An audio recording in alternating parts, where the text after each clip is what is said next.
Present us, O Lord, in all our doings with thy most gracious favour, and further us with thy continual help, that in all our works begun, continued, and ended in thee, we may glorify thy holy name, and finally by thy mercy attain everlasting life. Amen.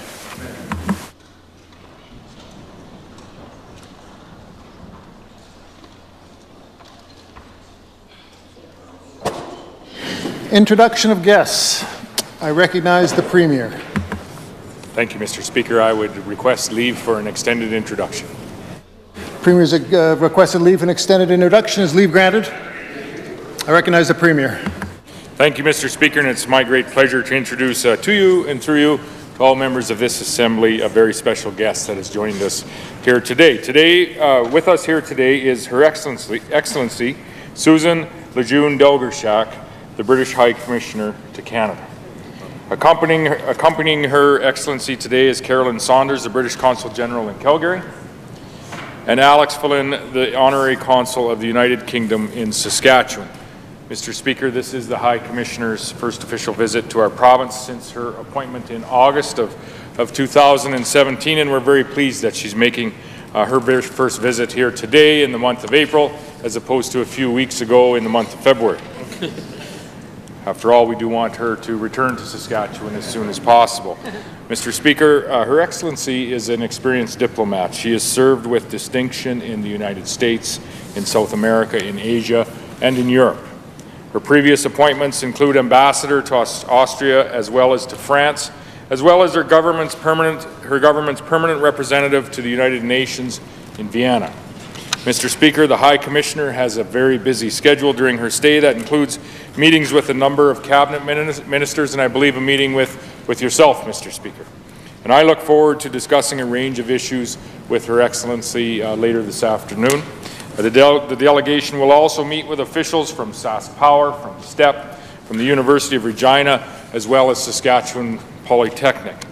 Mr. Speaker, we have a very special relationship with the United Kingdom, as we all know, a relationship that is rooted in our shared history and our common values.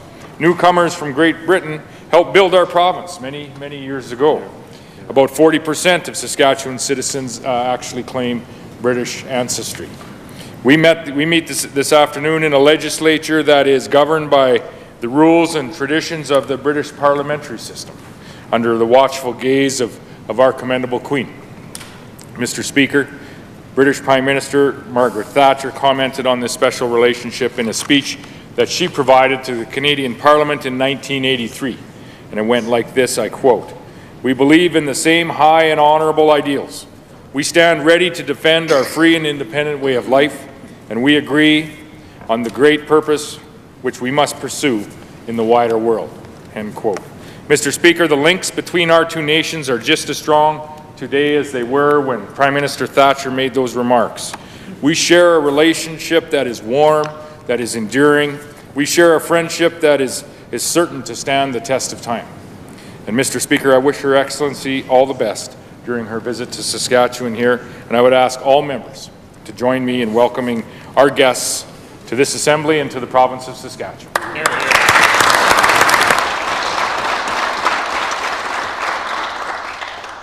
I recognize the Deputy Leader of the Opposition. Thank you, Mr. Speaker. It is nothing short of an honour to rise this afternoon and to join with the Premier in welcoming these very important guests to our Legislative Assembly. Her Excellency Susan Lejeune Delgershak, British High Commissioner to Canada, as well as Ms. Carolyn Saunders and Mr. Alex Flynn. On behalf of the entire official opposition and our leader, Dr. Ryan Miley, we wish to extend our warmest welcome to you, Your Excellency, as well as to your colleagues with us today. I understand that this is your first visit to our province. I have full trust that you'll experience a very warm prairie welcome as you travel around. And I hope that you have enjoyable and productive meetings while you're here. And as the Premier said, you have picked a good time to be here in Saskatchewan. It sounds like you have a very busy schedule. But I hope that you do get a chance to get out under our big prairie sky and perhaps see some of the crocuses that are now in bloom in our province. Again, on behalf of the official opposition, welcome to Saskatchewan.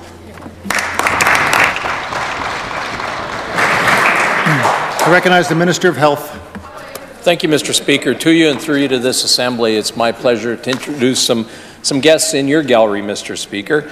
A number of students, teachers, as well as representatives from the Canadian Cancer Society. We have 19 students from both Saskatoon and the Piapot Cree Nation involved with Youth for Change. They're accompanied by Lisa Kaswadam, principal at Piapot School, and Megan Dobson, a teacher at the school. And with them from the Canadian Cancer Society, we have Angeline Webb, Donna Pashiznik, Sarah Hawkins, Kyra Gawalko, and Heather Monis. Mr. Speaker, these students are here to talk to MLAs about the harm that e-cigarettes and vaping can have to youth, Mr. Speaker. They're going to have an MLA reception later on today with displays by these students set up like a science fair, and I would suggest that any MLAs that are available should make every effort to attend. Mr. Speaker, I'd like to take this opportunity to welcome them and to ask all members of the Legislative Assembly to join with me in welcoming them to their Legislative Assembly. Recognize the member for Saskatoon Fairview. Thank you, Mr. Speaker. I'd like to join in with the Minister of Health in welcoming these guests to their assembly today. I know that we have guests here from the Cancer Society. We also have guests from Youth for Change. I understand that there's individuals here from Saskatoon and Piapot First Nation, and that later we'll be joined by some guests from the University of Regina. Looking forward to the science fair-like reception and the creativity that we'll see later today. And I want to particularly thank the youth for their advocacy on this front. I'm not sure that I was as actively engaged in public policy debates at that age. So I want to commend them for coming to this assembly and to speaking their mind and providing us with some crucial information later on today. I look forward to spending a little bit more time with the group later, but I would ask that all members join me in welcoming them to their assembly. I recognize the Minister of Advanced Education. Well, thank you very much, Mr. Speaker. Mr. Speaker, in the West Gallery, we have 25 grade 7 students from Grant Road School in my constituency of Regina University, and they're accompanied by their teacher, Megan Chamberlain. I'm looking forward to having a very quick visit with them shortly after question period today, when I would ask all members to join me in welcoming them here today. Recognize the member for Saskatoon Riversdale. Thank you, Mr. Speaker. To you and through you to all members of the House, it's my pleasure to introduce two very special guests today, my two favorite 11-year-olds. One of them is a little bit more favorite than the other. Sorry, Etta. I've got my daughter, Ophelia Chartier-McDade, here, who is no stranger to this building. She's been coming here since she's been 1, and her very dear friend, Etta Love. I just want to tell you a little bit about Ophelia and Etta. Ophelia is a dancer, a singer, and performs musical theatre, and Etta is a powerlifter and a really great public speaker. Some of you may have heard Etta speak at the SGU or International Women's Day event and at the Women's March, but the two things that they have in common is they're both really ardent feminists, Mr. Speaker. They are guest hosts on CFCR's Laundry List, which is a feminist podcast, and they are the youth initiative of Women's March in Saskatoon. And I'm super proud, of both of them, but I always get a little choked up when I introduce my kids, Mr. Speaker, but really glad to have them here with me today, and I appreciate everybody who said hello to us in the halls and helped make this a really special visit for both of them. With that, I'd ask everyone to welcome these two lovely girls to their Legislative Assembly. Recognize the Minister of Parks, Culture and Sport. Thanks a lot, Mr. Speaker. It's my pleasure this afternoon to introduce Fred Meston and Alan Hogue. They're from Bengoff. They are in the Speaker's Gallery. Fred and Alan have a combined 65 years of experience making the Bengoff ice rink and curling rink efficient, safe, and welcoming for area residents. Fred is very involved in the skating rink. He's played, coached, and refereed, and been a rink board member for over 40 years. He's been the rink caretaker for the past 26 years and continues to stay involved because he enjoys seeing the kids have fun and being active. For Alan, rink maintenance is a family affair. He took over from his father and has been keeping the tradition alive for over 40 years. He's an avid curler who has passed on the game to his kids and grandkids and was recently presented with the Scotty Richardson Memorial Award by Curl Sass for his outstanding contributions. Due to their instrumental operations of this community hub, Fred and Alan recently received the Saskatchewan Parks and Recreation Association's Facility Operations Award. The award recognizes long-term leadership and involvement in the enhancement or operations of a Saskatchewan rec facility.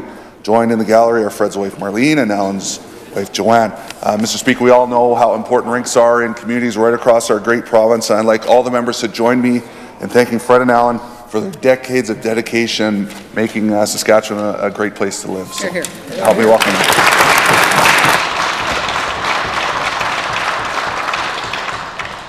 Recognize the member for Saskatoon Centre. Thank you very much, Mr. Speaker. I'd like to join the minister in welcoming Fred and their families to the legislature, and big congratulations and thank you for your work in the rinks of Saskatchewan and Bengoff specifically, but truly it's the heart of the community, especially in the wintertime, and without people like you making those rinks friendly and working, we'd be a sadder place, especially as we were talking about in February. When it gets a little tough out there, you know, but thank you so much. We know the work you do and it's so important. So on behalf of the opposition, we welcome you and we thank you. Recognize the Minister of the Environment. Thank you very much, Mr. Speaker. Mr. Speaker, really quickly, I want to join with the Minister, who didn't leave much out. There's not a whole lot left to say, Mr. Speaker, as well as the member opposite, but I do want to express welcome to both Fred and Alan to their Legislative Assembly. I'll note that I believe Fred was actually the Saskatchewan Hockey Association Outstanding Volunteer in Saskatchewan in 2007-2008, Mr. Speaker. So recognition, I don't think, is new for these individuals, but certainly the amount of time that they put into ensuring that Bengoff, the kids of Bengoff, and the older folks as well that like to curl, all ages in between, Mr. Speaker, have a recreational opportunity. So I can't thank them enough on behalf of the constituents of Weyburn Big Muddy and the people of Bengoff. And I also want to welcome their wives, Marlene and Joanne, as well to their Legislative Assembly. Thank you. And as a member for Kelvington-Wadena. Thank you, Mr. Speaker. To you and through you and to all members of the Legislative Assembly, I'd like you to join me in welcoming the school group, 12 grade 7 to 9 students from the Northern Skies Christian School at Porcupine Plain. With their parents chaperones, Lynette Friesen, Jason Friesen, Miranda Duick, Rochelle Friesen, Brenda Workington, Tom Workington, and Kelly Friesen, and a couple of younger members of the family, and a little baby up there that is just a beautiful little child. So please join me in welcoming them to their Legislative Assembly.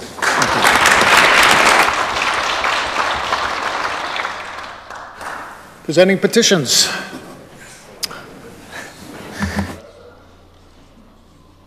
Member for Saskatoon-Newtana. Thank you, Mr. Speaker. I rise today to present a petition calling for a public inquiry and a forensic audit into the Regina bypass land scandal. The people who have signed this petition today would like to bring to our attention the following. Land developers purchased 640 acres of land along Tower Road and had the Regina bypass moved to accommodate their developments. Thousands of people were impacted directly and lost their land, homes, businesses, access, life's work, health, history, and future. Land developers were paid up to 80 times more for their land than long-term land, home, and business owners. The cost of the Regina bypass exploded from $400 million to now over $2 billion. I'll read the prayer. We in the prayer that reads as follows respectfully request the government of Saskatchewan call for a judicial inquiry and forensic audit into the entire Regina bypass land scandal. And the folks who have signed this petition today, Mr. Speaker, are from St. Louis and the City of Regina. I so submit. As a member for Bigger Sus Valley. Thank you, Mr. Speaker. I'm pleased to rise today to present a petition from citizens who are opposed to the federal government's decision to impose a carbon tax on the province of Saskatchewan. I'd like to read the prayer. We, in the prayer that reads as follows, respectfully request that the Legislative Assembly of Saskatchewan take the following action: to cause the government of Saskatchewan to take the necessary steps to stop the federal government from imposing a carbon tax on the province. Mr. Speaker, this petition is signed by the citizens of Langham and Bigger. I do so present. And as a member for Saskatoon Centre. Thank you, Mr. Speaker. I rise today to present a petition to get big money out of Saskatchewan politics. And the undersigned residents of the province of Saskatchewan want to bring to our attention the following: that Saskatchewan's outdated Election Act allows corporations, unions, and individuals, even those living outside Saskatchewan, to make unlimited donations to our province's political parties. And we know, though, that the people of Saskatchewan deserve to live in a fair province where all voices are equal and money can't influence politics. But over the past 10 years, the Saskatchewan Party has received $12.61 million in corporate donations, and of that, $2.87 million came from companies outside Saskatchewan. Mr. Speaker, Saskatchewan politics should belong to Saskatchewan people. And we know as well that the federal government in the provinces of Alberta, Manitoba, Quebec, Nova Scotia, and now British Columbia have moved to limit this influence and level the playing field by banning corporate and union donations to political parties. Mr. Speaker, I'd like to read the prayer. We in the prayer that reads as follows respectfully request that the Legislative Assembly of Saskatchewan call on the Sask Party government to overhaul Saskatchewan's campaign finance laws, to end out-of-province donations, to put a ban on donations from corporations and unions, and to put a donation limit on individual donations. Mr. Speaker, the people signing this petition today come from Marquis and Southey. I do so present. Thank you. I recognize the member for Regina Douglas Park. Thank you, Mr. Speaker. I rise today to yet again present another petition calling for critical supports for survivors of domestic violence. Mr. Speaker, the individuals who signed this petition today wish to bring to our attention the following. Saskatchewan has the highest rates of domestic violence amongst all of the provinces in Canada, and we know we must do much more to protect survivors of domestic violence, including telling employers that they should be obligated to reasonably accommodate survivors of domestic violence and provide paid days leave for survivors of domestic violence. Mr. Speaker, this is what we've called for in our private member's bill. It seeks for 5 paid days leave to be provided to all survivors of domestic violence in the province. We're not asking for the government to reinvent the wheel. In fact, we're asking them to provide supports that already exist in other provinces in Canada, including Manitoba, Ontario, Quebec, Newfoundland and Labrador, PEI and New Brunswick. Mr. Speaker, all of these provinces have some form of paid days leave. There's no reason why the government can't pass this private member's bill. They have a few weeks left of session to do so. It's time for them to step up, do the right thing, and pass the legislation. I'd like to read the prayer. We in the prayer that reads as follows, respectfully request the Legislative Assembly of Saskatchewan call on the Legislative Assembly to pass legislation providing critical support for survivors of domestic violence. Mr. Speaker, the individuals signing the petition today come from Saskatoon. I do so present. I recognize the member for Regina Northeast. Thank you, Mr. Speaker. I rise today to present a petition on seed regulations to the Government of Saskatchewan. Mr. Speaker, the residents signing this petition want to bring to our attention that the federal government is proposing to pass new regulations relating to seed royalties. These royalties would enable plant breeders to charge royalties on seed that farmers themselves have grown and want to reuse over and over again. Mr. Speaker, the proposals do not give farmers any guarantee that the royalties that they're paying would be devoted to research. They don't give the farmers any guarantee that the research would be returned to the value, or that the research would be returned for the value of the farmers paying the research, paying the royalties, and they don't give any guarantee that the research would be on Canadian crop varieties. Mr. Speaker, the current model of government and funded research has generated up to 20-to-1 returns for the Canadian public and farmers, and the petitioners in the prayer respectfully request this Assembly call on the Saskatchewan Party government to advocate on behalf of Saskatchewan farmers with the federal government to ensure that the rights of farmers to freely use their own seed be established and maintained, that endpoint royalties and trailing royalties will not be imposed on farmers, and that any seed research that is paid for by farmers will be controlled and directed by farmers. Mr. Speaker, the petitioners signing this petition are from Maidstone and Cutknife. I so present. Reading and receiving petitions. Statements by members. I recognize the member for Regina Lakeview. Thank you, Mr. Speaker. This past Thursday, I had the opportunity to attend the 2019 Tansley Lecture hosted by the Johnson Shoyama Graduate School of Public Policy. This year's speaker was Jay Famglietti, former senior water scientist at NASA, professor of hydrology, and the executive director of the Global Institute for Water Security at the University of Saskatchewan. I, alongside members from Meadow Lake and Last Mountain Touchwood joined community members, alumni, faculty, and students for a fascinating lecture on the impact of our changing climate and water use on the Earth's water cycles. The talk considered how climate change is impacting global water resources, and in particular, groundwater. The event also featured a Johnson Shoyama student public policy poster contest, and I want to congratulate Amanda Nubarian for winning the People's Choice Award for her poster, A Way Forward, Developing New Public Service Leaders, and Keith De Silva for winning the IPAC Thought Leadership Award for his poster, Helping Children with FASD Smile, the Need for Better Oral Health Policy in Saskatchewan. As a legislator, I appreciated the urgent reminder that climate change is happening faster than we realize, and it's important to develop public policy today that will help us tomorrow. I wish to congratulate the Johnson Shoyama Grad School for another successful Tansley lecture and thank those who made it possible. Recognize the member for Kindersley. Thank you, Mr. Speaker. I'm pleased to announce today that Saskatchewan is joining Ontario in taking the federal government to court over the unconstitutional carbon tax. Today, the Ontario government will be laying out its arguments to Ontario's Court of Appeal as to why the Greenhouse Gas Pollution Pricing Act, aka the carbon tax, is an illegal tax grab. Mr. Speaker, our government will be supporting Ontario and joining the fight. We will be joining their fight because we know that a carbon tax is a poor environmental policy and does absolutely nothing to reduce emissions. What it will do, Mr. Speaker, is hurt Saskatchewan families. Families that drive to dance, soccer, or hockey practices, families that heat their homes or provide basic necessities of life like food and clothing. Everything becomes instantly more expensive with this unfair tax. It reduces jobs and moves jobs to other jurisdictions that aren't charging a carbon tax. And in many cases, those jobs will move to areas that are emitting even more than we are here in Saskatchewan, Mr. Speaker.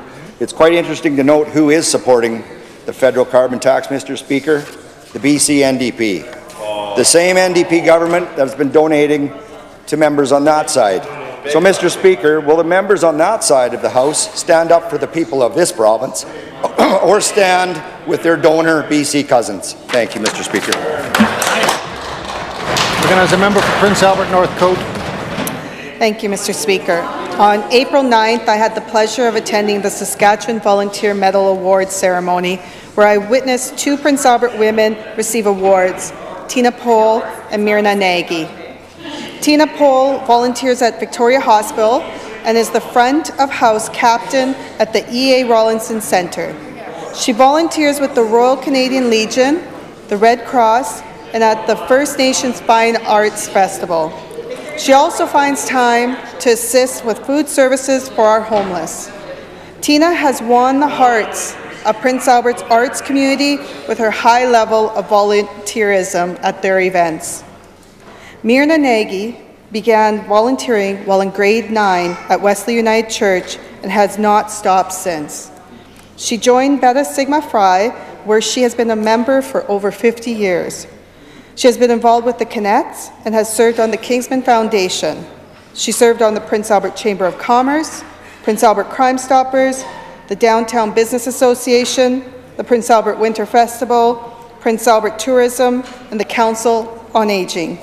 Mr. Speaker, this is only a partial list of Tina and Myrna's hard work, and I want to thank these women for their dedication, compassion, and their willingness to serve as mentors for Prince Albert women. I ask all members to join with me in congratulating Tina Pohl and Myrna Nagy for receiving the Saskatchewan Volunteer Medal. Thank you. Recognize the member for Cypress Hills. Thank you, Mr. Speaker. Over the weekend, I attended the 2019 Provincial 4-H Public Speaking Competition held in Lancer. This annual event has given members of the opportunity to learn and perform public speaking from a young age. The participants were divided into 4 categories, and they were judged on their material, their creativity, and their delivery.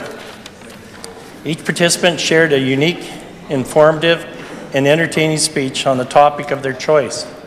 We heard stories about their heroes, their hopes for the future, their favorite sports, their topics like personal growth. Mr. Speaker, the participants are not only great speakers, but many of them are athletes and have the love of the music and arts. But what they all have in common is their passion for the farm and the service to their community. We all in this House understand the pressures that can come with public speaking, which speaking to how important the program is for the 4-H kids and their development. Having public speaking as a skill not only provides their communities our communication skills, improves their communication skills, but also builds self-confidence with them that they can carry on through their life. Mr. Speaker, I ask that all members please join me in congratulating all of the speakers from the 4-H clubs provincially. Thank you. Recognize the member for Swift Current. Thank you, Mr. Speaker. Mr. Speaker, today I stand in my place to congratulate the Swift Current Abbey Resources Midget AA Broncos on winning the provincial championship. The Broncos defeated the visiting Battleford Barons 2-0 in Game 3 of the championship series, finishing their season with a 47-1 record. It was an intense game, Mr. Speaker, and actually went scoreless until midway through the third period before Matt Christensen fired a slap shot past the glove of the Battleford's goalie. To add a little insurance, Cash Arnston scored an empty net goal to seal the win with just over a minute left in the game. And their goaltender, Brad Nean, had an exceptional performance, turning aside 27 shots to earn the shutout. Mr. Speaker, after the final buzzer, the team rushed to the ice for a chance to lift the Jack Loveridge Memorial Cup trophy, becoming the first Swift Current team to do so since 1976. Mr. Speaker, the Broncos ended their season with an impressive 45-game winning streak, only dropping one game, which was against the Barons in the provincials. It's great to see that their hard work through the regular season paid off, and they were able to continue that powerful momentum right through into the playoffs. Mr. Speaker, I now ask members to join me in congratulating the Swift Current Abbey Resources Midget AA Broncos coaching staff. Head coach Todd Horning, assistant coaches Jody Larson and Dan Johnson, along with manager Jen Christensen, and all of the players on a remarkable season and making all of Southwest Saskatchewan very proud. Thank you, Mr. Speaker. Here, here. Recognize the member for Saskatchewan Rivers. Thank you, Mr. Speaker. On April 6th, I attended the 34th Annual Saskatchewan Wild Rice Council Conference. This conference is held for industry professionals to discuss and reflect on the past year's harvest, as well as ways to innovate the industry for Saskatchewan producers. The Saskatchewan wild rice industry is one worth celebrating, as it plays such an important role in our province's northern economy. Our province boasts over 150 entrepreneurs that participate in each year's harvest. And, Mr. Speaker, most of these entrepreneurs are from Northern First Nations and Métis communities. In 2018, over 500,000 kilograms of wild rice were harvested from northern ponds, inlets, and lake shores. After it's grown and harvested, the green rice is sent to either the Precambrian Sky Wild Rice or the L'Orange Wild Rice Corporation processing plants. Then producers and marketers in L'Orange, Denair Beach, and Hudson Bay ship this certified organic product to consumers in the north, all around the province, across the nation, and all over the world.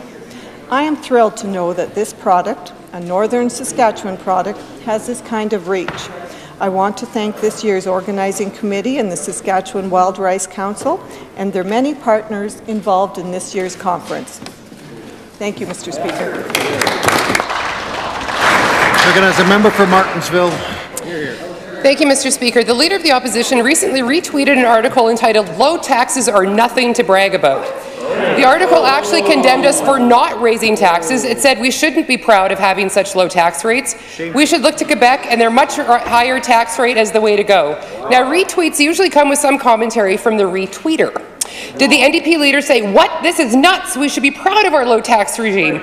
Lower taxes attract investment, which leads to more jobs, which leads to a better quality of life for everyone"? No, he didn't say that. Did he say, "Hey, wait, the NDP can't agree with this. We want hardworking people to keep more of their own money"? Nope, he didn't say that either. What he did say was that this was an important reflection on how taxes play a role in sustaining a healthy society. Well, flash back to Budget Day. The NDP leader said it was too early to discuss their plans for increased spending, lower debt, and how they would pay for things. Well, it seems the NDP's true colours are showing. They would raise taxes. And, Mr. Speaker, we've seen this movie before, and we know how it ends. But, Mr. Speaker, in other news, on this side of the House, we presented a budget with record spending on education and health, no new taxes, no increased taxes, and it was balanced. Mr. Speaker, there is a clear choice for Saskatchewan voters in October of 2020.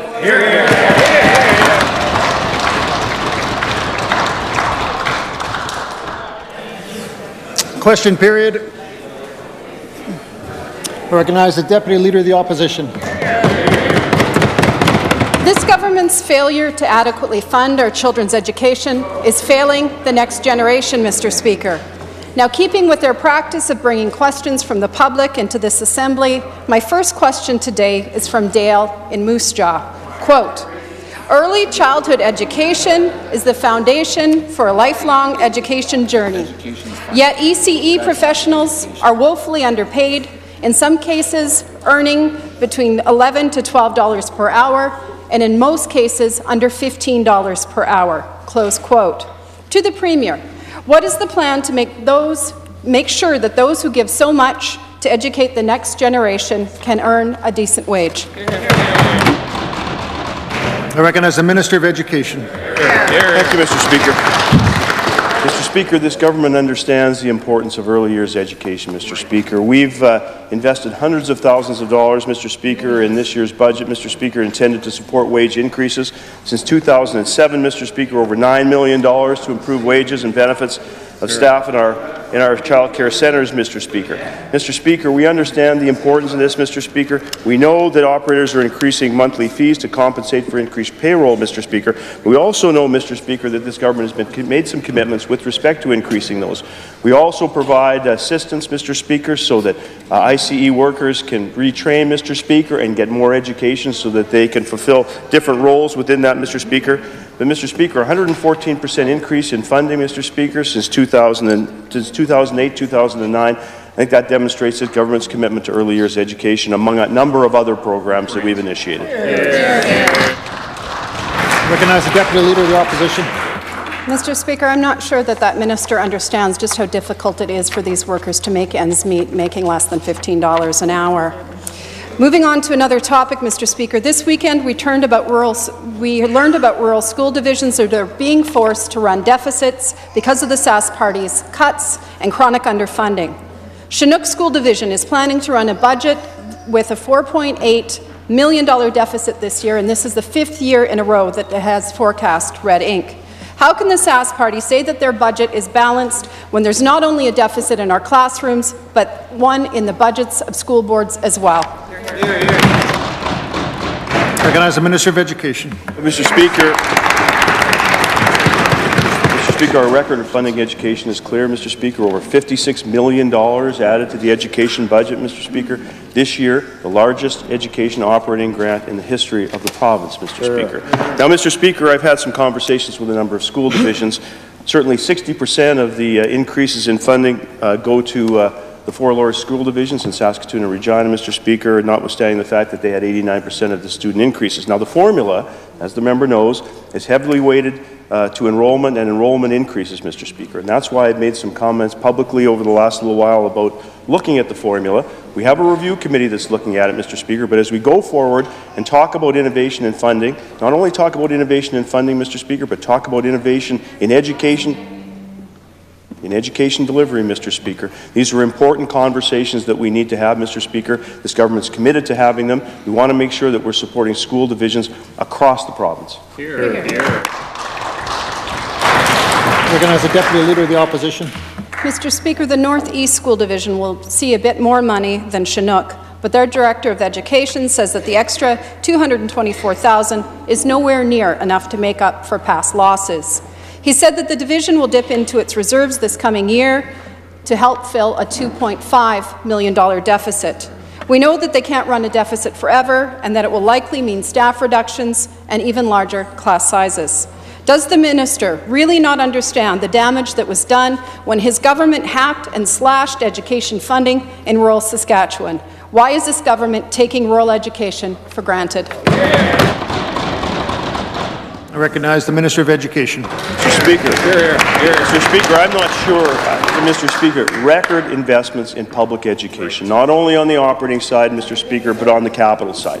And as I've said, Mr. Speaker, as we've been out talking to school divisions, Mr. Speaker, we understand the importance of supporting classrooms, Mr. Speaker, not only in rural Saskatchewan, but in urban Saskatchewan. And that's why we're moving forward, Mr. Speaker, to have a conversation with our partners in education about innovation, about how we deliver services in classrooms, Mr. Speaker, about how we fund those classrooms, Mr. Speaker. Members opposite have made public comments saying it's not all about money, Mr. Speaker, it's about results.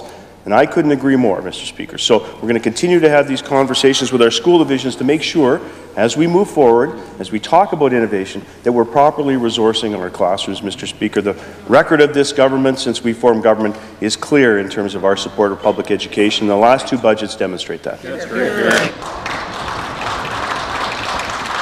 Recognize the member for Saskatoon Fairview. Mr. Speaker, a few years ago, the Minister for Rural and Remote Health conceded that when it came to comments he'd made to a grieving mother, quote, "I'm the minister, so the whole conversation, I'm the minister," and quote, "You bear the words you speak, and I do represent the government." That minister still represents this government when he speaks, but last week he tried to justify his remarks to an anti-abortion group where he vowed to do what he could in his professional capacity to support their work, saying he was only referring to his capacity as an MLA. To the minister, which is it? Does he represent the government when he speaks, or doesn't he? I recognize the Minister of Rural and Remote Health.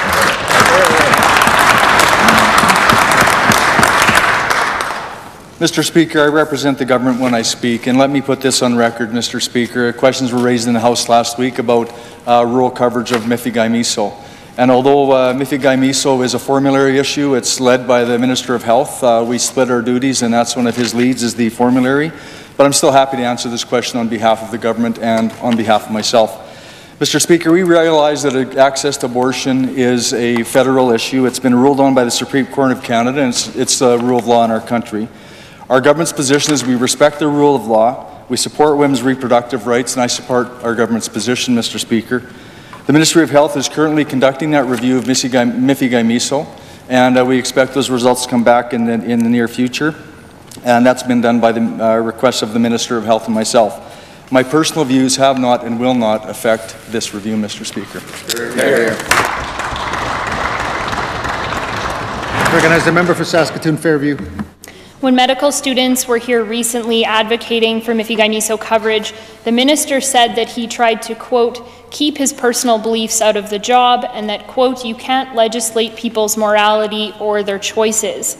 Only days later, he sent a very different message to the SPLA gathering. He said he only met with the medical students because he's, quote, obligated to meet with groups. He encouraged those in attendance to continue with their, quote, battle. And he committed to doing what he could in his professional capacity to help. These messages are not just inconsistent, they're contradictory. So which is it? Can the minister keep his personal beliefs out of his job as he says, or is he in fact working in his professional capacity to restrict access and decrease reproductive health options? I recognize the Minister of Health.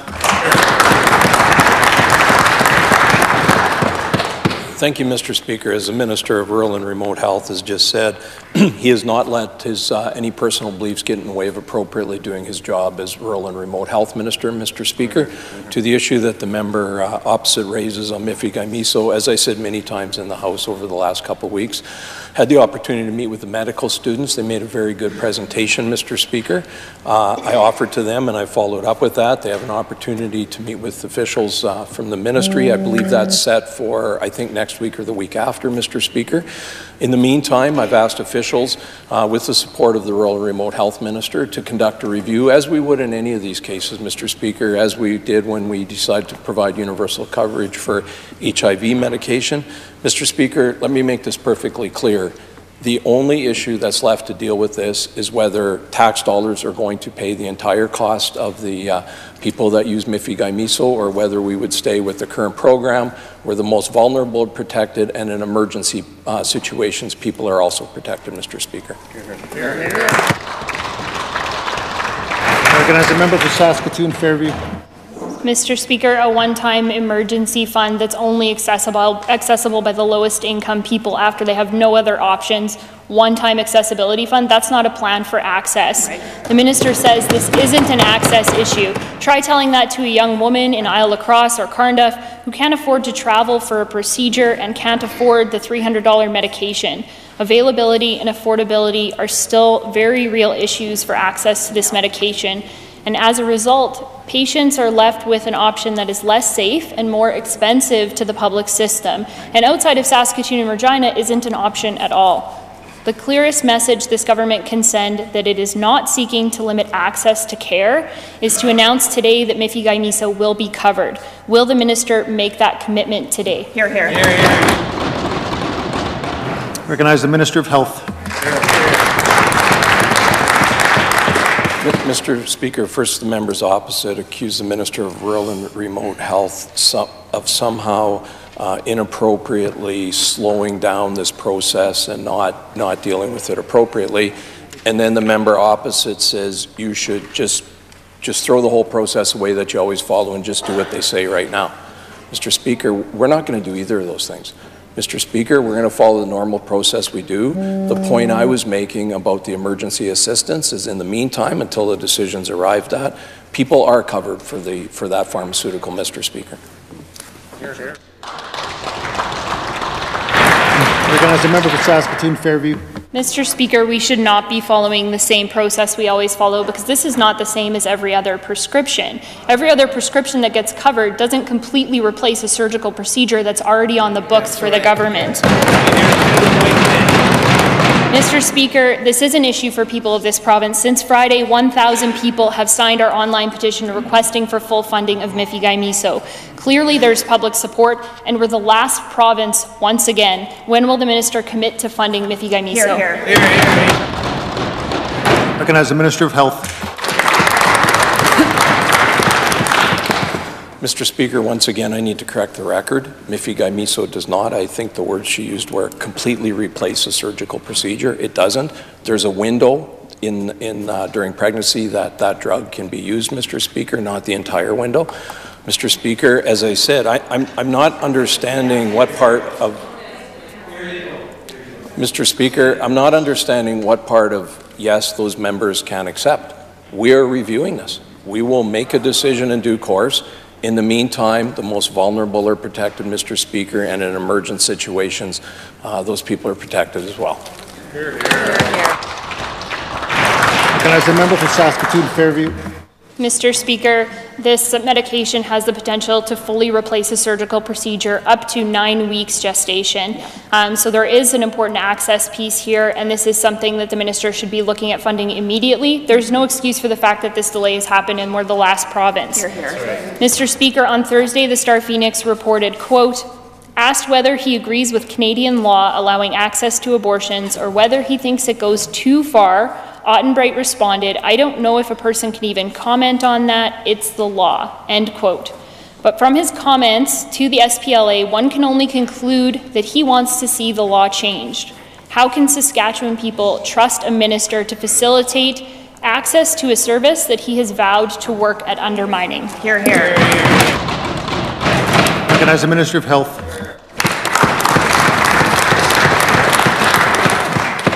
Mr. Speaker, just a few minutes ago, the Minister of Rural and Remote Health in this Assembly said, and I quote, our government's position is that we support women's reproductive rights, and I support the position of the government. Mr. Speaker, again, I don't know how much more clear I can make this. The abortion issue has been settled a long time ago. That ship has sailed. Mifigay-Miso is available in this province.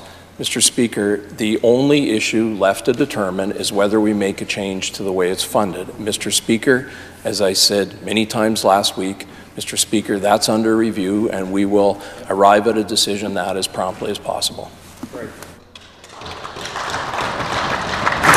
Recognize the member for Saskatoon Fairview. Thank you, Mr. Speaker. There are 3 things the Minister of Rural and Remote Health needs to say to Saskatchewan people. 1, that he will stop speaking at anti-abortion events. 2, that he will work in his professional capacity to ensure access to constitutionally protected medical services. And 3, that he will stop the slow walking of the single most important decision he can make to ensure access to abortion and commit today to fully covering Mifigay-Miso in Saskatchewan. Will the minister make these commitments today? And if not, what basis does he believe he is qualified to continue in his role as Minister of Rural and Remote Health? Recognize the Minister of Health. Mr. Speaker, once again, the accusation that the Minister of Rural and Remote Health is somehow slow-walking this is just simply not true. It's not the case, Mr. Speaker.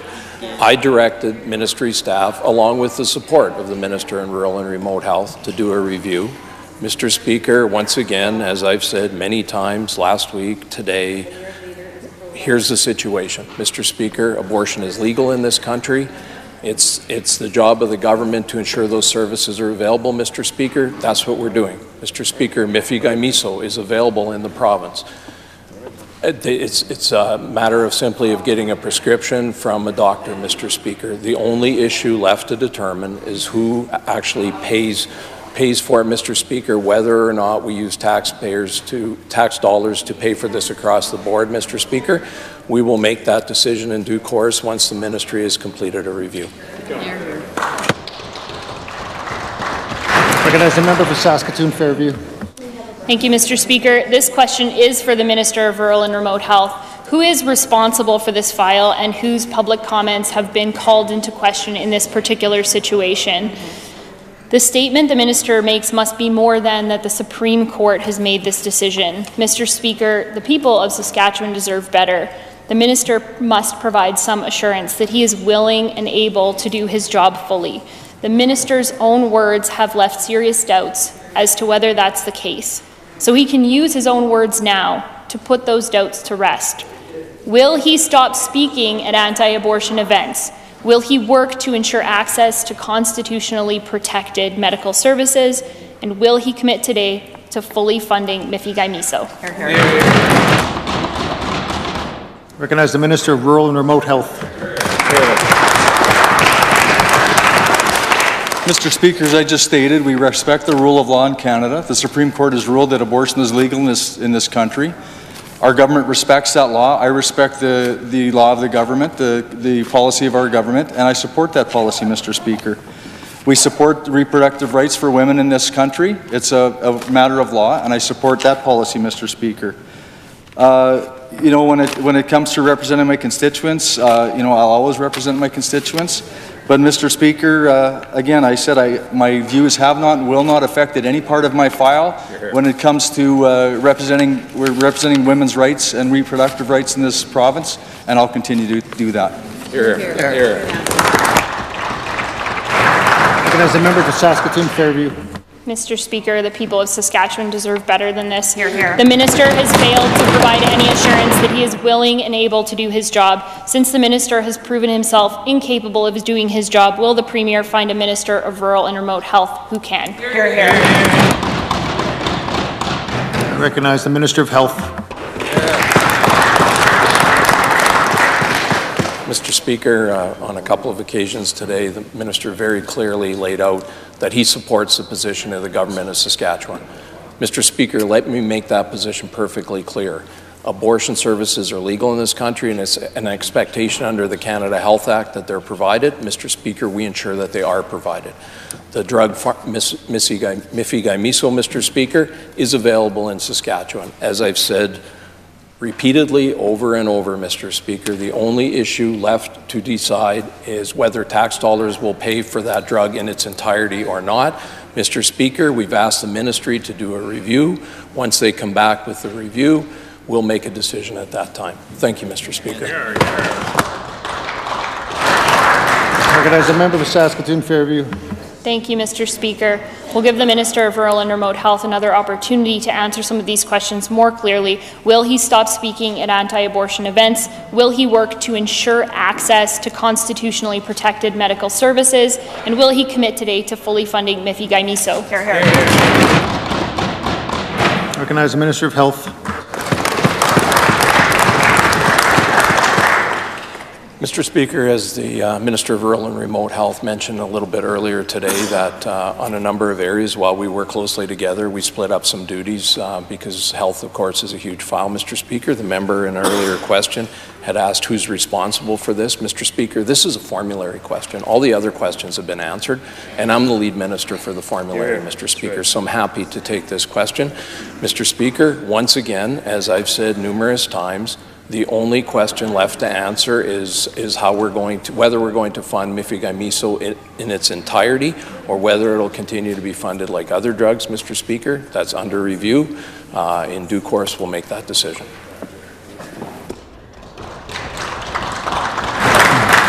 The member for Saskatoon Fairview.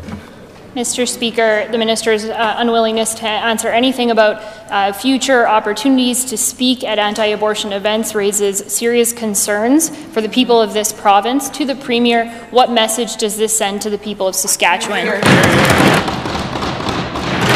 Recognize the Minister of Health. Mr. Speaker, I think the message that it sends to the people of Saskatchewan is there's a very diverse group on this side of the House with a diversity of opinions, which we welcome, Mr. Speaker. But at the end of the day, all members on this side, once a decision has been made, we all support it. Mr. Speaker, the Minister of Rural and Remote Health has made it abundantly clear that he supports the position of this government. He supports the position of this government on abortion. He supports the position of this government on Mifegymiso. Mr. Speaker, the member opposite can keep asking the same question several different ways, Mr. Speaker, but the answer remains the same. As a member for Saskatoon Fairview. Thank you, Mr. Speaker. This question was directed to the Premier. What message does this send to the people of Saskatchewan? Hear, hear. I recognize the Minister of Health.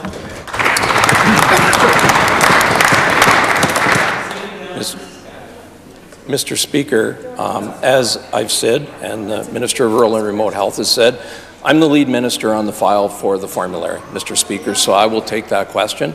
Mr. Speaker, once again, the issue on abortion is very clear. The service is provided. Mifegymiso is made available. Mr. Speaker, well, the members opposite like to heckle, and they like to accuse the minister of not following process, but yet they don't want us to follow process. Mr. Speaker, we're dealing with this drug as we would with any other. We're dealing with it the same way that we did a couple of years ago with the medication for HIV, Mr. Speaker. We did a review, had a discussion, and we arrived at where we're at today, Mr. Speaker, with universal coverage. Mr. Speaker, we're going to follow the same process in this case, and in due course, we'll make our decision. Recognize the member for Regina Northeast.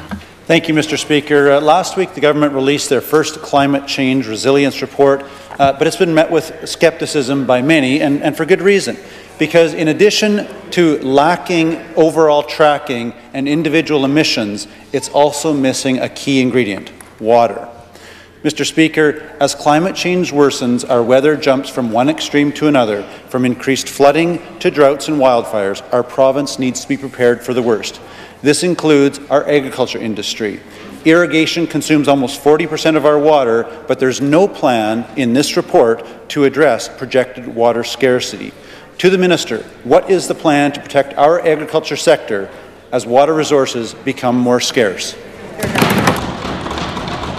I recognize the Minister of the Environment. Thank you very much, Mr.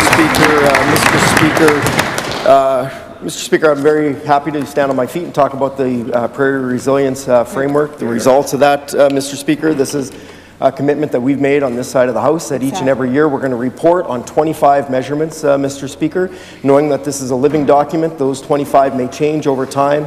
Mr. Speaker, I would note, though, that while there are 25 measurements that we are measuring, Mr. Speaker, we know that they don't capture every single measure that you potentially could measure. Mr. Speaker, with respect to water and irrigation and the importance of water, Mr. Speaker, obviously the Water Security Agency, as well as other ministries, agriculture, namely, Mr. Speaker, but others, work hard to ensure that there is a large availability of water, Mr. Speaker, knowing that we have to be resilient to the ongoing effects of climate change, Mr. Speaker, and the effects that that can have on water availability, Mr. Speaker. So I want to stress that while that may not be one of the 25 that we're measuring, Mr. Speaker, it's something that is a priority for this government each and every day. Recognize the member for Regina Northeast. Thank you, Mr. Speaker. The minister can claim that they are working to protect our producers, but the reality is there's no plan. Despite overwhelming data sounding the alarm about water security, the government's climate resilience report had nothing to say about risks to agriculture. The government wouldn't have had to look far for expertise if it had tried. The Global Institute for Water Security, based at the U of S, is raising the alarm on Canada's emerging water crisis, pointing out that prairie droughts cost us $6 billion between 1999 and 2004, while flooding, just in 2014 alone, cost us $1.5 billion. Intensifying floods and droughts are what unmitigated climate change looks like for Saskatchewan. Mr. Speaker, will the minister rectify his mistake and include a plan to protect Saskatchewan agriculture from these threats? I recognize the Minister of Environment. Thank you very much, Mr. Speaker. Mr. Speaker, it's important to know that resilience is the ability to cope with, adapt to, and recover from stress and change, Mr. Speaker. I think this resiliency measurement and framework, Mr. Speaker, is an important document for the province of Saskatchewan, Mr. Speaker. Mr. Speaker, we'd be happy to do a resilience report for the members opposite because of the amount of stress and change the NDP have been through over the last 12 years, Mr. Speaker, in this province. Mr. Speaker, obviously as a part of our plan, we're looking at improving the amount of floodplain mapping around provinces to ensure that our communities are resilient to the effects of potential flooding, Mr. Speaker. Mr. Speaker, obviously the Water Security Agency, working with other ministries, including Agriculture, Mr. Speaker, are working very hard to ensure that we have an ample supply of water, Mr. Speaker, to support communities as well as agriculture, and we'll continue to do that work. Here, here.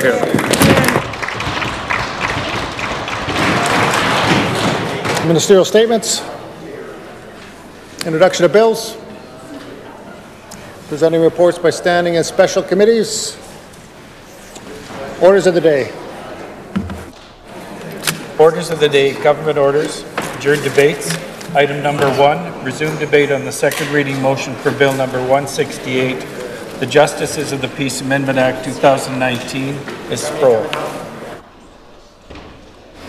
Recognize the member for Regina Douglas Park. Thank you, Mr. Speaker. It's my honor to rise this afternoon and enter into the debate around Bill number 168, the Justice of the Peace Amendment Act. Mr. Speaker, this bill includes all Justice of the Peace in the public employees pension plan, an important piece that for the government to do. Justice of the Peace do very important work within our justice system. Mr. Speaker, it also introduces some housekeeping amendments and outlines the benefits to which Justice of the Peace should be entitled to. It also confirms the validity of pension plan payments under previous acts following the amendment of the Justice of the Peace Act. Mr. Speaker, it's essentially this is a very small piece of legislation before us. But it does do some very important things in terms of providing supports and benefits for Justice of the Peace, who, like I said, do very important work in our justice system throughout the entire province, Mr. Speaker. I'm going to have some questions to ask officials about this bill at committee. So to facilitate that process, I'm prepared to allow this bill to move forward onto its next stage. Question before the Assembly is a motion by the Minister that Bill number 168 be now read a second time. It's the pleasure of the Assembly to adopt the motion. Carried. Second reading of this bill. To which committee shall this bill be committed? I recognize Government House Leader. I designate that Bill 168, the Justice of the Peace Amendment Act 2019, be committed to the Standing Committee on Intergovernmental Affairs and Justice. This bill stands committed to the Standing Committee on Intergovernmental Affairs and Justice. Government orders, adjourned debates. Item number 2, resume debate on the second reading motion for Bill number 169, the Saskatchewan Public Safety Agency Act. Mr. Vermette. Recognize the member for Saskatoon Centre. Thank you very much, Mr. Speaker. It's a pleasure to rise in this bill. It's arising out of the budget, the Public Safety Agency, and read with interest the minister's comments. They were pretty extensive, and of course this is a major issue when we come to some of the challenges that we've come to face in Saskatchewan, whether it be wildfires or floods. The change in our climate clearly is having an impact. Some people would call it a climate crisis, and this is something that we really need to be prepared for. And so this is a model I understand that only Yukon has actually done, and so we'll be looking for some ways to make sure that this is appropriate. You know, it's always this question of unintended consequences, and as the government actually thought through this process, they've talked about making sure unionized employees are dealt with accordingly and appropriately, that this is a way to coordinate activities between government relations, who looks after the emergency situations now, and with environment for one. I imagine also with social services. They're the folks who coordinate the evacuations, and the number of those have been significant in the past 10 years. So this is an issue that's very, very timely, and we'll be looking at this to see if it is the most effective way, because, I mean, on one hand, you have to think short term, what's happening in Saskatchewan now, what will happen in Saskatchewan this summer because of the climate, what about the winter? Are we prepared for other kinds of ways that the climate will present itself in terms of crisis?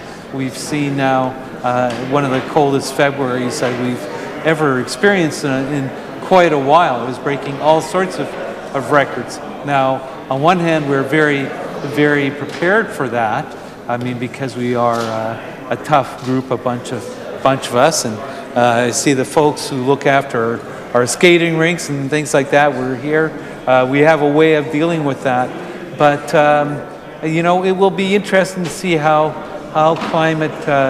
the climate crisis presents itself in a place like Saskatchewan. So we think in the short term, which is the emergency relief and preparedness and making sure that we are ready for that. I would note, Mr. Speaker, as you know, we are having guests from Australia visit us. Any moment they are arriving in the building. I think it was, well, they might be here right now. I think 2:30 was the time they were coming. And, but Australia has seen some of these things. Some of the wildfires, some of the heat waves that they've seen have been incredible. And so it'll be very interesting to hear their insight into how they're dealing with climate change in their perspective. And so I'm looking forward to meeting with them and hearing some of their thoughts, and their experiences. So with that, Mr. Speaker, a very important piece of legislation. Clearly, there'll be more specific questions in committee. It's important to get on this and get going. Fire season is pretty much upon us any time now, so if not already. And so thank you very much, Mr. Speaker.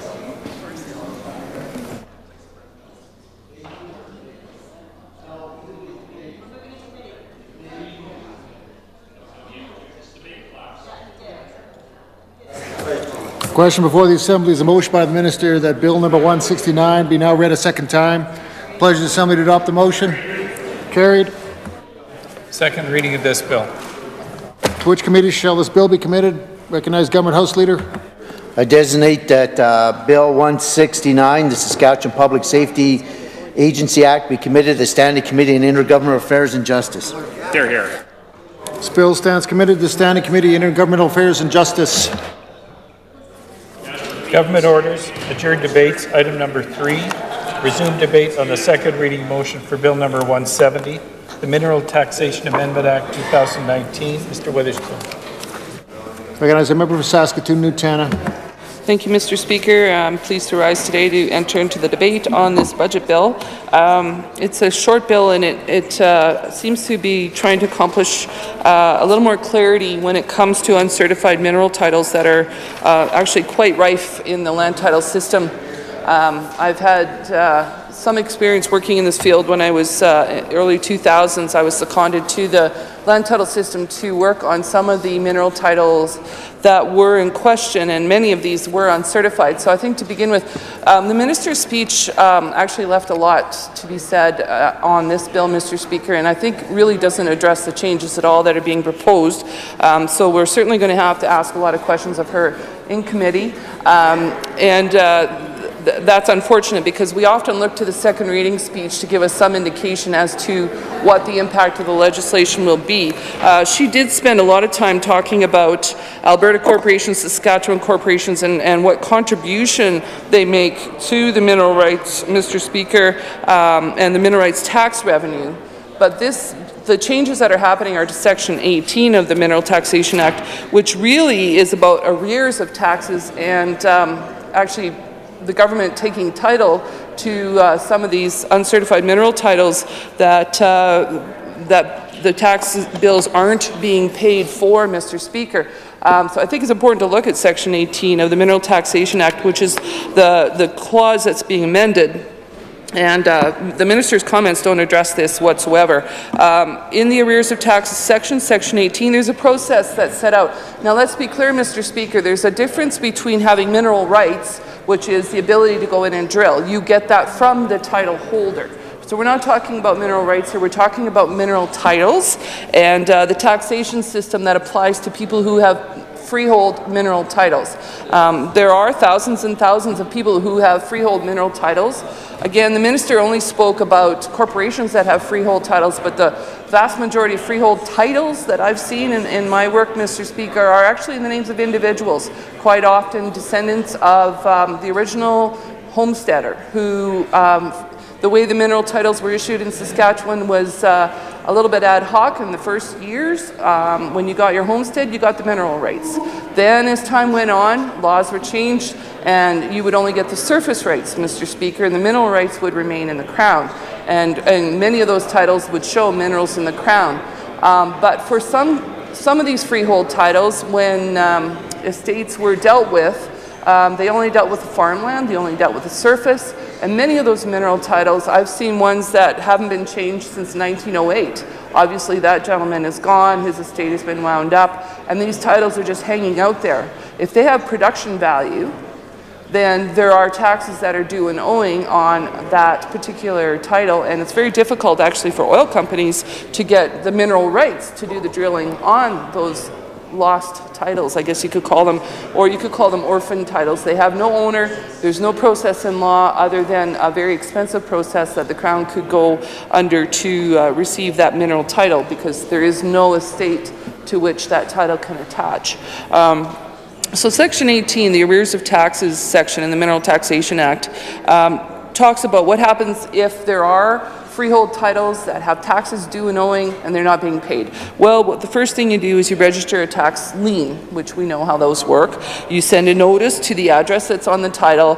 If that comes back as undeliverable, the idea is that there should be some effort made by the Crown to find a second address, and quite often you can. If people have moved on through social media and the internet, there are ways of finding people, so you make that effort. If you still can't find them, and subsection 5 says, after all reasonable efforts have been made to ascertain the address, then the next step goes on, and that is a notice to actually take the title. So this is a forfeiture process that we're talking about here. Again, you go through the same process, you register your notice of forfeiture, you try to find the address once again, and then the proceeding goes forward. So in subsection 11, it says, upon receipt of application by the minister that meets the requirements of this section, the registrar of titles shall issue a mineral title to the Crown for the parcel of land affected. So, Mr. Speaker, this section is about getting these freehold mineral titles in the name of the Crown when taxes aren't being paid. It's like if you don't pay your city taxes, Mr. Speaker, there's a lien and then you lose your title. The amendments that are being made here are particularly a new subsection that's being added. And this deals with something called this uncertified mineral title. So this is a new layer that's being added, and it has never been dealt with properly in the law, and I think this change is long overdue, actually. But in many cases, back in the 1950s and 60s, when mineral titles were changing hands, the registrar of the particular land titles office didn't bother to certify the mineral title. They would only certify the surface title. So in addition to these orphan freehold mineral titles, there are many, many mineral titles that are uncertified. The registrar of the day, it wasn't the practice of the registrars to actually certify mineral titles, especially if they were seen as not valuable.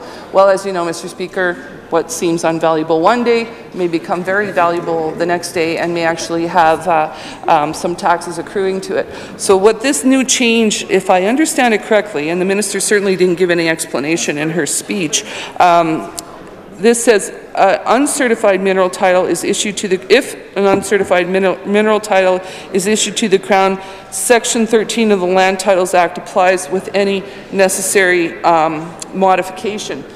So I don't know, there's nothing in her speech that explains why this is being done, and I think the people of Saskatchewan really need that explanation.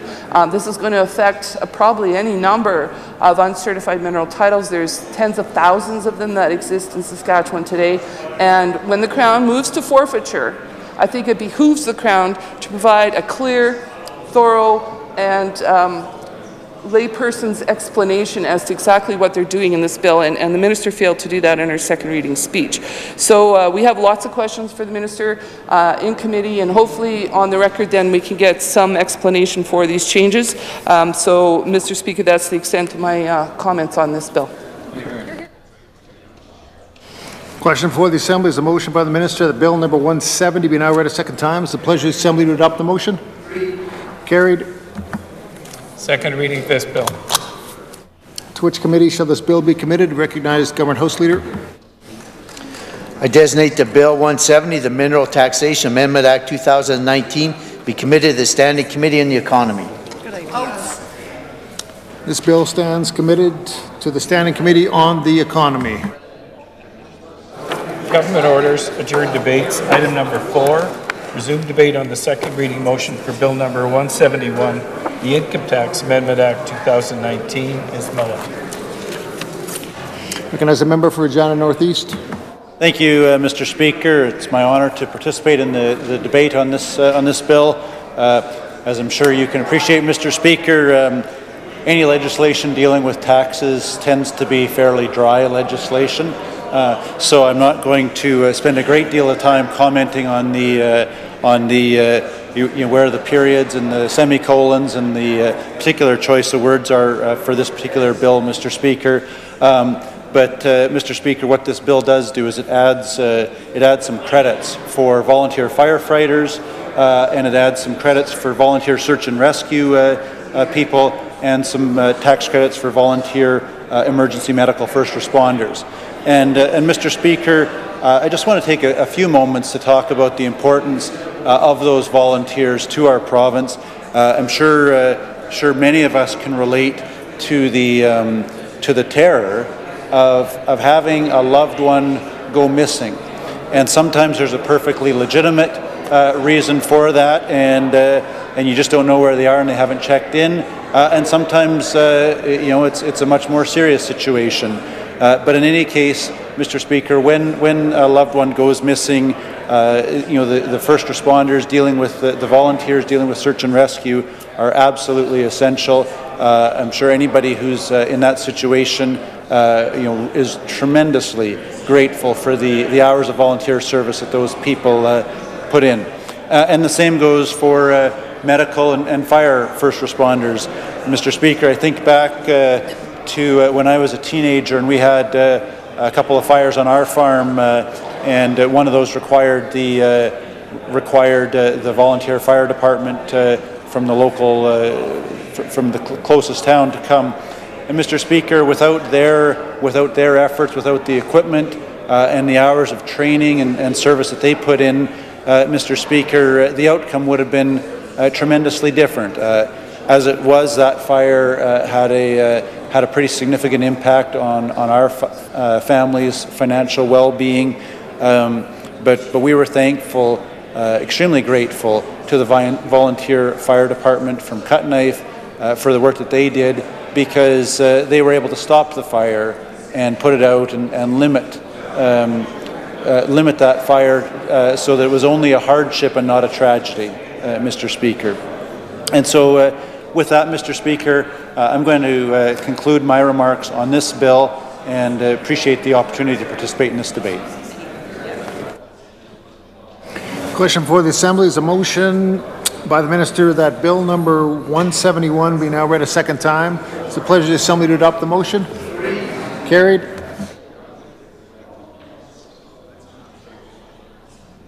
Second reading of this bill. To which committee shall this bill be committed? I recognize the Government House Leader. I designate that Bill number 171, the Income Tax Amendment Act 2019, be committed to the Standing Committee on Crown and Central Agencies. This bill stands committed to the Standing Committee on Crown and Central Agencies. Recognize Government House Leader. Mr. Speaker, so the committees may continue their good work, I move that this House do now adjourn. It's been moved that this Assembly do now adjourn. It is a pleasure of the Assembly to adopt the motion. Carried. This Assembly stands adjourned until tomorrow at 1:30 p.m.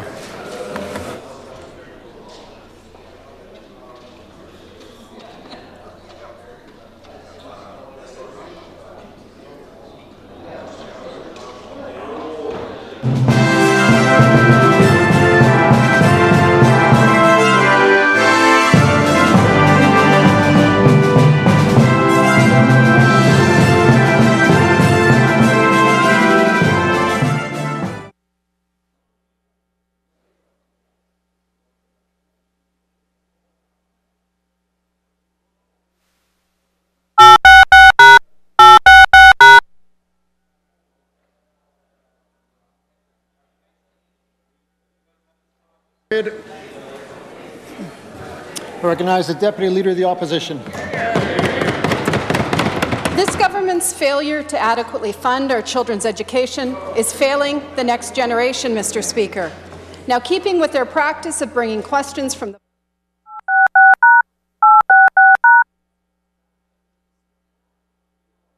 early childhood education is the foundation for a lifelong education journey. Yet ECE professionals are woefully underpaid, in some cases earning between $11 to $12 per hour.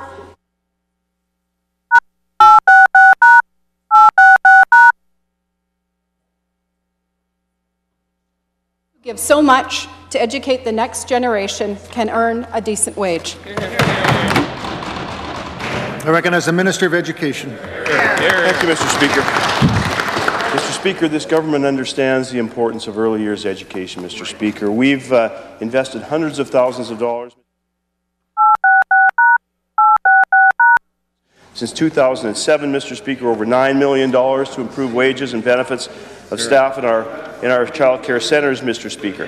Mr. Speaker, we understand the importance of this, Mr. Speaker. We know that operators are increasing monthly fees to compensate for increased payroll, Mr. Speaker.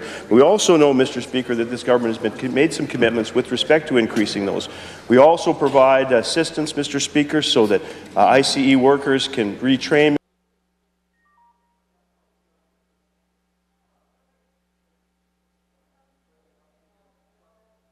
Since 2008, 2009. I think that demonstrates the government's commitment to early years education, among a number of other programs that we.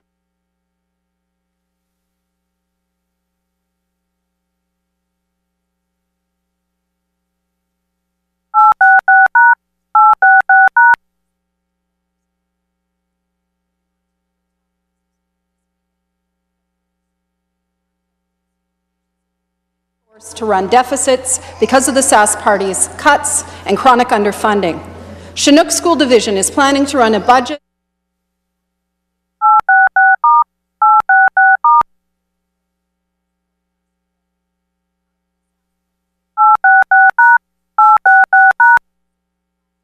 but one in the budgets of school boards as well. Recognize the Minister of Education. Mr. Speaker, Speaker, our record of funding education is clear, Mr. Speaker. Over $56 million added to the education budget, Mr. Speaker. This year, the largest education operating grant in the history of the province, Mr. Speaker. Now, Mr. Speaker, I've had some conversations with a number of school divisions. Certainly 60% of the increases in funding go to the four lower school divisions in Saskatoon and Regina, Mr. Speaker, notwithstanding the fact that they had 89% of the student increases. Now, the formula, as the member knows, is heavily weighted to enrollment and enrollment increases, Mr. Speaker. And that's why I've made some comments publicly over the last little while about looking at the formula. We have a review committee that's looking at it, Mr. Speaker, but as we go forward and talk about innovation and funding, not only talk about innovation and funding, Mr. Speaker, but talk about innovation